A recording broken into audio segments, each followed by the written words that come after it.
반갑습니다. 청춘부동산입니다. 트럼프의 관세 정책으로 인해서 앞으로 물가가 올라갈 게 다들 이제 눈에 보이잖아요. 예상 가능한 그런 상황인데, 그래서 전 세계에서는 금리 인상 쪽으로 서서히 눈을 돌리고 있습니다. 그런데 우리나라의 민주당은 또 35조 원 추경하자고 난리치고 있죠. 대한민국은요, 기득권을 위해서 계속 돈을 풀기 때문에 하이퍼 인플레이션 속에서 살 수밖에 없어요. 그러니까 서민들은 다 죽어나는 겁니다. 그러니까 우리는 그 속에서 살고 있기 때문에 느끼지 못하는 것 뿐이에요. 그러면요, 오늘 왜 환율이 2,000원까지 올라가는지에 대해서 설명드리겠습니다. 이번에 골드만삭스 CEO는 올해 미국의 금리 인하가 없을 것이라고 했습니다. 이렇게 전망하는 투자 회사들이 몇 군데가 있어요. 금리 인하를 안 하는 것도 문제지만요, 앞으로 미국의 경제가 더 좋아져서 금리가 인상하게 되면은 그게 훨씬 더 큰 문제입니다. 전 세계의 신흥국들한테 위기가 발생되는 그런 상황이라고 보셔야 돼요. 대부분 올해 미국 금리 인하를 한 1회 정도로 전망하지만은 그 1회도 불확실하다고 하죠. 경제 지표가 너무나도 좋은 겁니다. 제가 몇 년 전부터 미국의 경제가 좋다, 팍스 아메리카 시대가 온다, 골디락스다 라고 했을 때 정말 많은 욕을 먹었거든요. 근데 지금 또 미국의 경제는 좋고 관세 정책으로 인해서 앞으로 더 좋아질 거예요. 미국의 물가 상승률을 보면은 작년 9월을 저점으로 계속 상승하다가 올해 1월 물가 상승률이 예상치인 2.9%를 웃도는 3%를 기록합니다. 목표 물가 상승률이 2%인데 더 높은 수치를 계속 기록하고 있다는 거고, 더 큰 문제가요, 아직 관세 정책 시작도 안 했는데 미국의 물가 상승률이 계속 올라가고 있다는 거예요. 앞으로 관세 부과로 인해서 물가가 더 상승하게 되잖아요. 그러면은 금리 인하의 그런 여부 아니에요. 금리 인상에 대한 여부를 다시 고민해야 되는 겁니다. 그러면은 이는 신흥국들, 특히 우리나라처럼 부채가 많은 국가들 중심으로 큰 위험을 발생시킬 수가 있습니다. 그래서 지금 현재 투자 회사들이 금리 인하 중단에 대한 이야기를 하고 있는 거예요. 또한 미국의 경제 지표들이 좋다고 했는데 올해 1월 취업자 수예요. 어떤 이유인지 저도 모르겠어요. 근데 갑자기 급등하는 게 보이죠. 미국의 주간 신규 실업 수당을 보면은 작년 8월을 고점으로 추세적인 하락을 보이고 있죠. 취업자 수 증가했고 실업자 수가 줄어들었고, 그러면은 가계소득이 증가한다는 거고 소비가 늘어나면서 미국의 경제는 호황이 계속 되는 겁니다. 미국의 경제는 호황이고 물가가 오르고 있으니까 저는 하반기쯤에 미국에서 금리 인상을 한번 하지 않을까, 그렇게 예상을 합니다. 자, 환율 방어를 위해서 우리나라도 금리 인상을 해야 돼요. 근데 우린 못하죠. 오늘 경북의성인가 거기 농협에서도 또 부동산 때문에 망하니 안 망하니 또 이렇게 뉴스에 떠들더라고요.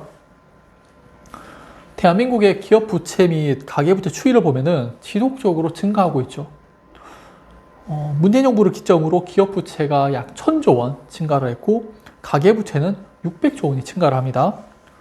금리 인상은 기업과 가계를 붕괴시킬 수 있게 되고요. 그래서 금리 인상을 못하는 거예요. 중국처럼 저는 천천히 질서 있는 기업 파산을 시켰으면 좋겠어요. 근데 우리나라는 약간 기득권이랑 정치권이랑 다 엮여 있으니까 이게 쉽지가 않은 거죠. 모르겠습니다. 자, 이런 기업 부채 증가는 전 세계적인 추이냐? 아니라고 했었죠. 미국이 금리 인상으로 돌아서면서 전 세계 기업들은 부채를 줄이고 있는데 우리나라만 부채가 계속 증가하고 있죠. 이는 부동산 때문에 그렇습니다. 다른 국가들의 부동산업 대출은 매년 GDP 대비 비슷한 수준을 보이고 있는데 우리나라만 가파르게 증가를 하고 있죠. 이거 1980년대 일본이 저는 그랬는 걸로 알고 있어요. 일본의 경제가 안 좋아지니까 토목공사를 무리하게 일으키면서 산에 그냥 길 뚫어주고 막 이런 식으로 하면서 좀 경제를 활성화시키기 노력했었는데 우리나라도 좀 그랬죠. 문재인 정부 때 무역 흑자가 무역 적자로 바뀌면서 대한민국 경제가 계속 좀 안 좋아져요. 그러니까 내수 경제의 좀 활성화를 위해서 부동산을 좀 분양했던, 저는 그렇게 생각을 합니다. 그러면서 부동산이 좀 과도하게 올랐는 게 있었죠. 이런 부동산이 터지지 않으면은 스태그플레이션으로 인해서 우리나라 내수 경제가 망하는 거고 물가는 계속 상승이 되겠죠. 그래서 환율이 계속 오른다라고 보는 겁니다. 실제 2020년 1월 은행 간 외환거래 규모를 보면은 24년 12월 대비해서도 32%포인트 증가를 했지만요. 21년 대비해서도 많이 증가를 했죠. 특히 외환 스왑 거래가 많이 증가를 합니다. 우리나라에 환율이 영향이 큰 것을 나타내는 거예요. 더 위험한 거는 아직 관세 전쟁이 시작하지도 않았다는 거예요. 멕시코하고 캐나다는 유예를 줬고 우리나라 같은 경우에는 4월 달인가부터 시작을 한다고 하죠. 제품에 관세가 부과되면요.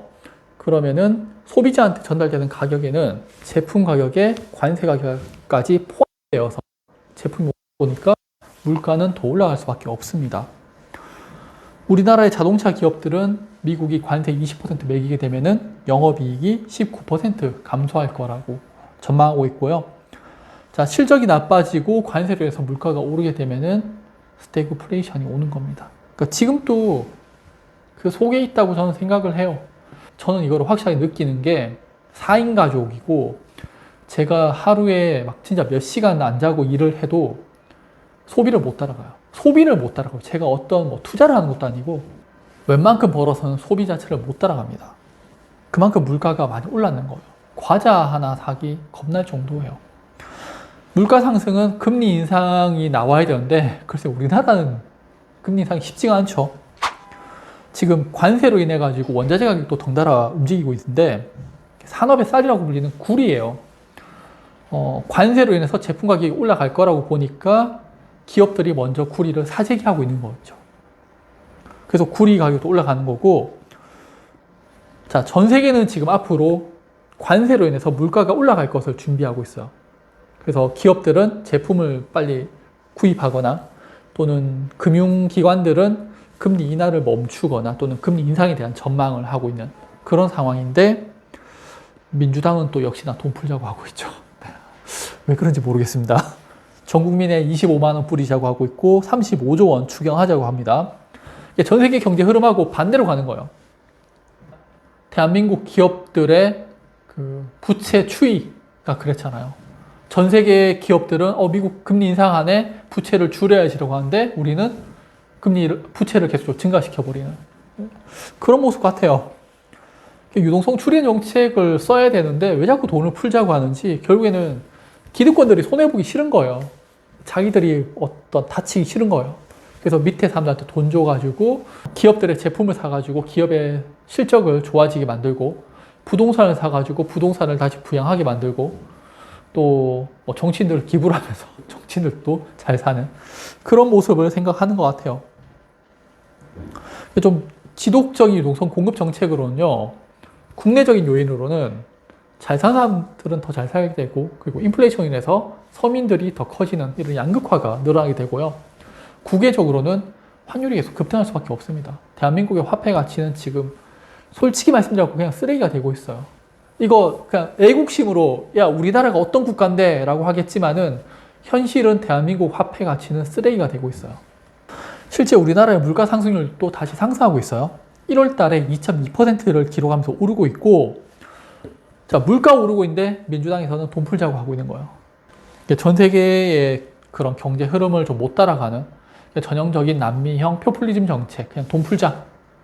그래서 너희들한테 돈 풀어서 서민들이 사용할 수 있게 돈 줄게. 이거잖아요. 포퓰리즘 정책이고, 그리고 또 엄청나게 위험한 국가가 움직이고 있는데 바로 일본입니다.